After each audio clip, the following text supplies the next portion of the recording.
We'll have him more often here. I hope now that he has seen where we are. Thank you very much. So I will request Professor Murthy, Mr. Murthy to address our students and share his perception of what a new student coming into IIT at a very tender age, what he should or she should look forward to, and what he thinks not only the students should do, but also we would be very happy, Professor Mr. Murthy, to hear what we should be doing as an institute for these young people. I think this is one of the most precious human resources that this country has, and we consider ourselves to be extremely responsible and extremely privileged to have handled these young people, and we can do with all the advice and all the suggestions now. Thank you very much, Mr. Murthy.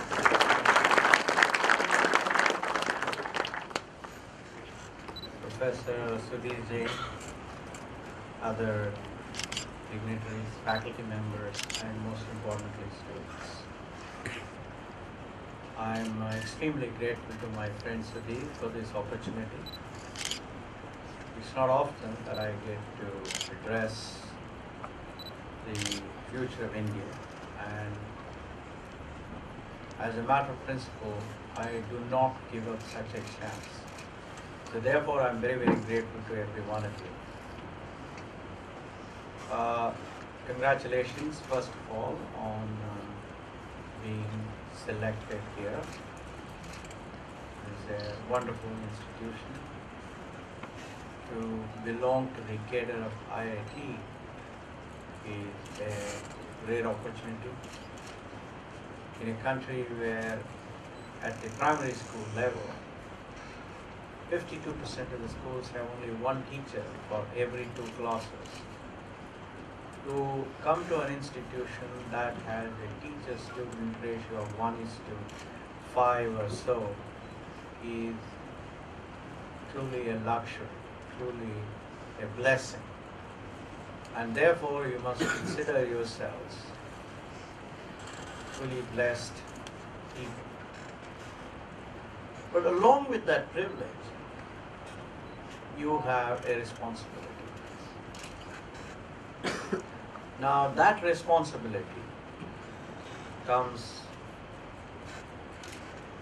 to every generation of young people. And you're very lucky that this responsibility has come to you people at a time when our confidence level in this country is so high. When I was a student of your age, or slightly later when I went abroad to France, almost every interaction ended up with a feeling in my mind that India is a poor country, India is a weak country, people are ashamed of India, etc., etc. This was in 1969, 70. And every time I met people and came back to my apartment, I would feel so sad about myself, so sad about my country. Fortunately for you people, that image has changed. Today, India is, in some sense, a very important economic power. Our GDP is growing at 8 to 9%. Our foreign exchange reserves are pretty comfortable. Foreign direct investment is increasing. Our stock exchanges are doing reasonably well. They were on fire during last year. Now they're doing pretty well. Our cricketers have done well. Our Bollywood stars have done well. The number of billionaires in India is next only to, well, it's actually overtaken Japan, which is a pretty good one. There is a lot that you and I can be proud of. And when you go, I don't know how many of you have been, and I keep spending about 20 to 22 days a month outside India, visiting US, Europe, Japan, Australia, etc. And whenever I get off the plane and get into a taxi, the first question the taxi driver would ask me is, oh, your country is great. How is it that you people are able to do well in software, or you in the software industry, etc., etc. And President Obama talks about how if the Americans didn't work hard, the jobs would go away to Bangalore. I never thought I would, in my own lifetime, see a day when the president of the most powerful country in the world would be so scared or would be so much worried about the jobs from the US going away to another country. So therefore, you are in a completely different environment, an environment full of confidence, full of hope, full of astounding possibilities, and therefore full of daunting challenges.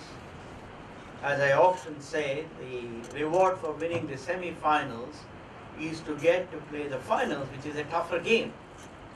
Therefore, the fact that we have made so much of progress in the last 20 years, starting 1991, means that the youngsters of today have much greater opportunities, but at the same time they have much more difficult challenges. And our biggest challenge clearly is bringing about inclusive prosperity, bringing about growth, bringing about hope, confidence for every person in India. While one part of India is progressing so well, the urban part, the elite part, the rich part, the educated part of India is progressing so well, there is another part of India, the rural part, the poorer part of India, which is completely lost. We are ranked 119th on our Human Development Index, which is a shame for a country which forms 1/6 of the humanity. About 400 million Indians, according to my friend late Tendulkar, economist, these 400 million people live below the poverty line as defined by India, not defined by some Western nation.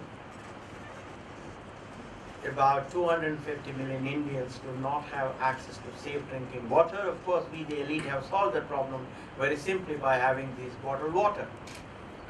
And therefore, we don't have to worry about whether the poor people indeed get good water or not. Third, about 700 million Indians do not have access to safe sanitation or reasonable sanitation that you and I are used to. So therefore, our challenge is to bring hope, bring confidence to the poorest child in the remotest part of India, while the urban part claims that we are making tremendous progress.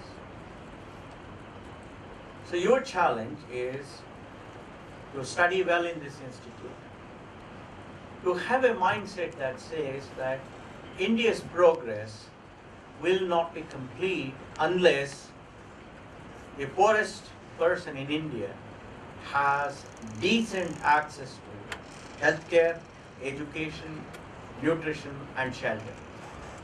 No matter how big we claim we are, no matter how many research papers we produce, no matter how many PhDs we produce, none of this will mean anything unless, however, results in making sure that the poorest person's life is better off.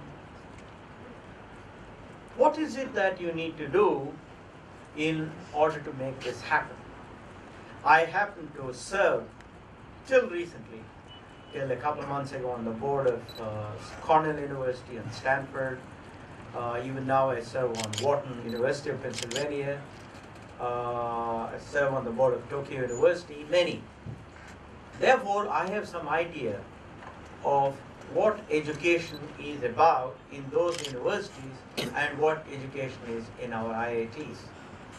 For all the talk of IITs being the elite institution in the country, there is not one IIT in the top 300 institutions in the world. The Shanghai ranking, which is accepted by almost all the countries in the world as the ranking, does not list any IIT or Institute of Science in the top 300 institutions in the world.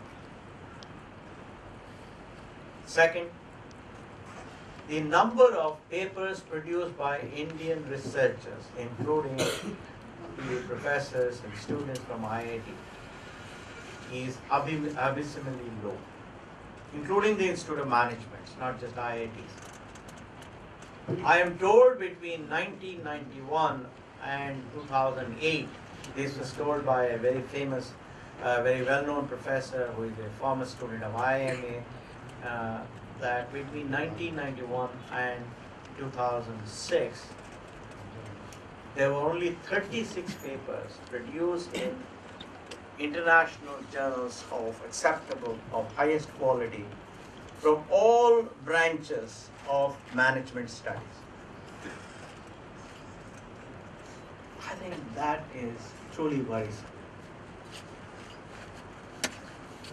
And I have come across students who are gold medalists from IITs. When they go to do their PhD at Cornell or at MIT or Harvard, whatever it is, they're completely lost. They're bright people, there is no doubt about it. But these youngsters, in fact, one of the students told me, he was a gold medalist from a wonderful university, wonderful IIT. And he told me, the problem I have is, in my IIT, I was asked to do certain things and I did it extremely well. But here, I have to define my own problem. There is nobody who tells me what I have to do. I have to define what I have to do. I told him, don't worry, young man, you're a bright fellow.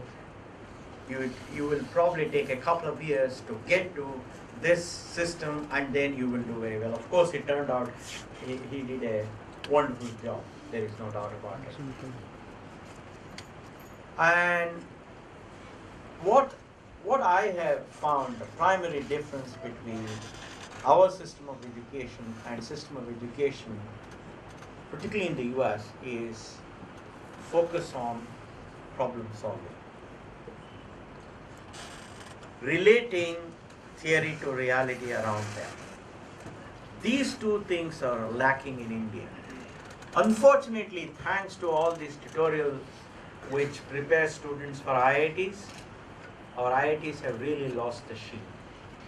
They are no more the quality institutions that they were in the 60s and perhaps part of 70s.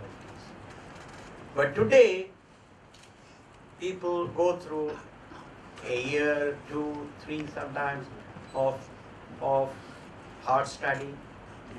They solve a set of 10 or 20 types of problems, and one of those problems comes in the JEE. They write the answers and they get selected. But in real life, that's not what happens. In real life, day after day after day, you are confronted with problems which have no patterns. These are not the problems that belong to one of the 20 that you studied as a student of one of these tutorials or as a student here at IIT.